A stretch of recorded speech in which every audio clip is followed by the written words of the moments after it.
नमस्कार दोस्तों, आज 23 मई है और 23 मई के करंट अफेयर से जितने इम्पोर्टेंट क्वेश्चन बनते हैं उनको इस वीडियो में हम पढ़ेंगे और साथ के साथ उनको डिटेल में भी जानेंगे।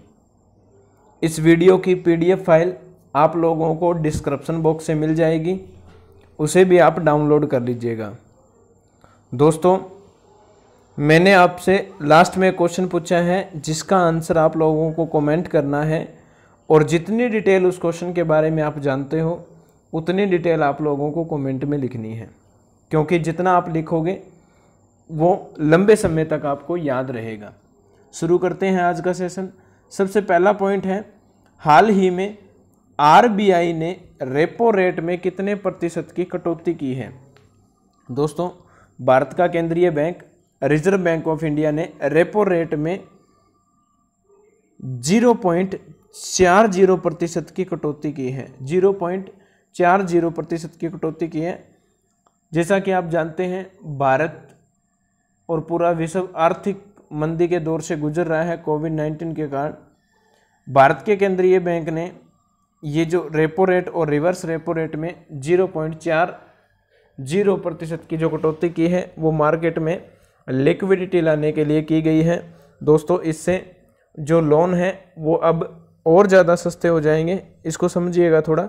22 मई को आरबीआई के गवर्नर ने 0.40% की कटौती की घोषणा की है, जिससे अब वर्तमान में जो रेपो रेट है वो रह गया है 4% और रिवर्स रेपो रेट घटकर हो गया है दोस्तों 3.35%। पहले जो ये था 4.40% और यहाँ ये था 3.75%। तो अब दोनों 0.40% घटे हैं। रेपो रेट क्या होता है?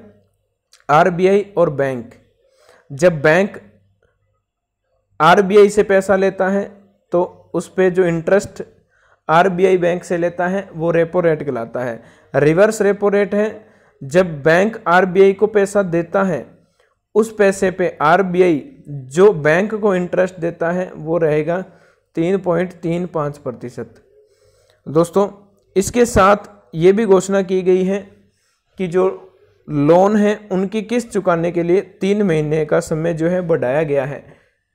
जैसा कि भारत में फर्स्ट लॉकडाउन लगा उस समय घोषणा की गई थी आरबीआई द्वारा, 30 मई अंतिम डेट थी। लोन किस्त के लिए 3 महीने का रिलैक्सेशन मिला था, लेकिन अब इसे बढ़ाकर 3 महीने और कर दिया है। अब इसकी अंतिम अवधि है 31 अगस्त। 31 अगस्त तक लोन की किस्त चुकाने में छूट दी गई है। आरबीआई की अगर हम बात करें दोस्तों, तो इसकी स्थापना 1 अप्रैल 1935 को हुई है, जिसका मुख्यालय मुंबई महाराष्ट्र में स्थित है। और वर्तमान में आरबीआई के गवर्नर हैं शक्तिकांत दास, जो कि 25वें नंबर के गवर्नर हैं। अगले पॉइंट पे आते हैं। हाल ही में नाबार्ड का नया अध्यक्ष किसे नियुक्त किया गया है। दोस्तों, national bank for agriculture and rural development के नए अध्यक्ष बने हैं गोविंदा राजुलू चिंताला, जो कि वर्तमान में नाबार्ड में मुख्य महाप्रबंधक के पद पर कार्यरत हैं, जिन्हें अब अध्यक्ष नियुक्त किया गया है। और इनका अध्यक्ष पद के लिए जो कार्यकाल है वो रहेगा दोस्तों 31 जुलाई 2022 तक। तो याद रखिएगा, नाबार्ड के नए अध्यक्ष बने हैं गोविंदा राजुलू चिंताला। नाबार्ड की अगर बात करें तो नाबार्ड जो है वो national bank for agriculture and rural development, जिसकी स्थापना 12 जुलाई 1982 को मुंबई महाराष्ट्र के अंदर हुई है। अगले पॉइंट पे आते हैं।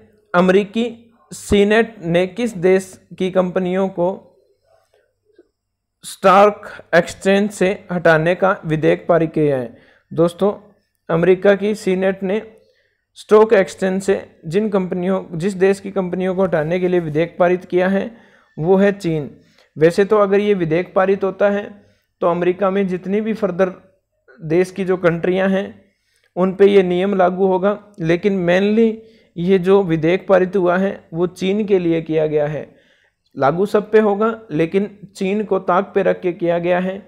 जैसा कि आप न्यूज़ अगर कंटिन्यू आप करंट अफेयर रीड कर रहे हो, पढ़ रहे हो, तो आपने सुना है कि अमेरिका और चीन के बीच फिलहाल माहौल जो है वो काफ़ी गर्म है कोविड-19 को लेकर। ऐसा बोला जा रहा है, बार बार राष्ट्रपति डोनाल्ड ट्रंप द्वारा आरोप भी लगाए गए हैं कि ये चीन द्वारा जानबूझकर फैलाया गया वायरस है। तो इसके चलते अगर ये बिल पारित हो जाता है, जिसकी संभावना भी पूरी है, तो जो नामी कंपनियां हैं जैसे अलीबाबा, बेडू जैसी प्रमुख कंपनियां अमेरिकी स्टॉक एक्सचेंज की सूचीबद्ध होने से रोक देगा। दोस्तों अगर हम अमेरिका की बात करें तो इसकी राजधानी है वॉशिंगटन डीसी, मुद्रा है यूएस डॉलर और वर्तमान में यहाँ के राष्ट्रपति हैं डोनाल्ड ट्रंप। अगले पॉइंट पे आते हैं। वह राज्य सरकार जिसने प्रत्येक वर्ष मानसून के बाद आने वाले स्वाइन फ्लू या मौसमी इन्फ्लुएंजा का मुकाबला करने के लिए राज्यव्यापी टीकाकरण कार्यक्रम शुरू किया है। तो दोस्तों ये राज्यव्यापी टीकाकरण कार्यक्रम जो है ये शुरू किया गया है हरियाणा द्वारा, हरियाणा स्वास्थ्य विभाग द्वारा। जो स्वाइन फ्लू और मौसमी इन्फ्लुएंजा मानसून के बाद ये रोग सक्रिय हो जाते हैं, इनके लिए राज्यव्यापी टीकाकरण कार्यक्रम शुरू किया गया है। और इसके तहत हरियाणा सरकार ने स्वास्थ्य से संबंधित 3 कार्यक्रम शुरू किए हैं। पहला जो है वो है स्वास्थ्य कर्मियों के लिए H1N1 टीकाकरण अभियान। दूसरा है राष्ट्रीय वायरल हेपेटाइटिस नियंत्रण कार्यक्रम के तहत हेपेटाइटिस बी नियंत्रण कार्यक्रम। और इसके साथ साथ राज्य के 21 जिला अस्पताल में नेत्रदान केंद्र भी शामिल है। हरियाणा की अगर हम बात करें तो यहाँ की जो राजधानी है वो है दोस्तों चंडीगढ़। यहाँ के सीएम हैं मनोहर लाल खट्टर। यहाँ के जो गवर्नर हैं वो हैं सत्यदेव नारायण आर्य। और यहाँ के जो भाषा है वो है दोस्तों हिंदी। अगले पॉइंट पे आते हैं। किसने नियमित डिग्री के साथ एक अतिरिक्त डिग्री कोर्स करने की छूट दे दी है? दोस्तों नियमित डिग्री के साथ साथ एक अतिरिक्त डिग्री कोर्स करने की जो छूट है वो दी है यूजीसी ने। यूनिवर्सिटी ग्रांट्स कमीशन जो कि विश्वविद्यालय अनुदान आयोग के रूप में जाना जाता है, उसने एक रेगुलर डिग्री के साथ एक डिस्टेंसिंग कोर्स या फिर ओपन कोर्स या व्यक्तिगत माध्यम से उसी यूनिवर्सिटी विद्यालय संस्थान से या किसी फर्दर संस्थान से ऐसा किया जा सकेगा। काफ़ी लंबे समय से इसकी मांग की जा रही थी, अब यूजीसी ने इसको अप्रूव कर दिया है, मान्यता दे दी है। दोस्तों यूजीसी यूनिवर्सिटी ग्रांट कमीशन जिसकी स्थापना 28 जुलाई 1953 को हुई है, इसका मुख्यालय नई दिल्ली के अंदर है और इसके चेयरमैन है डीपी सिंह। अगला पॉइंट है किस राज्य को अपना पहला वाटरवे मिलने की घोषणा की गई है?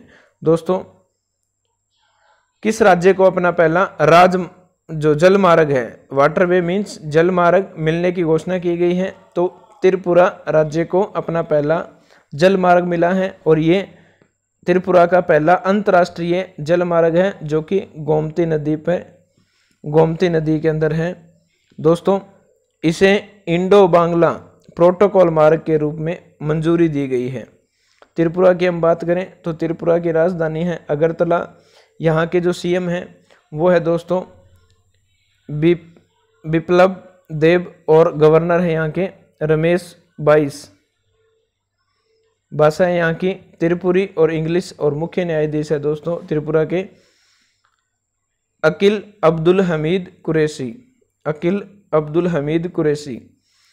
दोस्तों लास्ट वीडियो में मैंने आपसे क्वेश्चन पूछा था, हाल ही में किस बैंक ने वीडियो के जरिए KYC स्वीकार करने वाला देश का पहला बैंक बना है?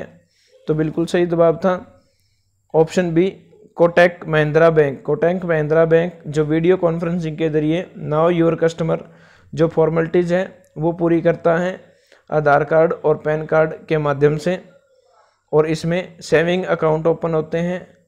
कोटक 811 सेविंग अकाउंट जो है वो ओपन किए जा रहे हैं।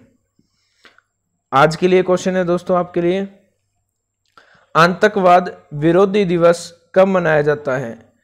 आतंकवाद विरोधी दिवस कब मनाया जाता है? ऑप्शन है ए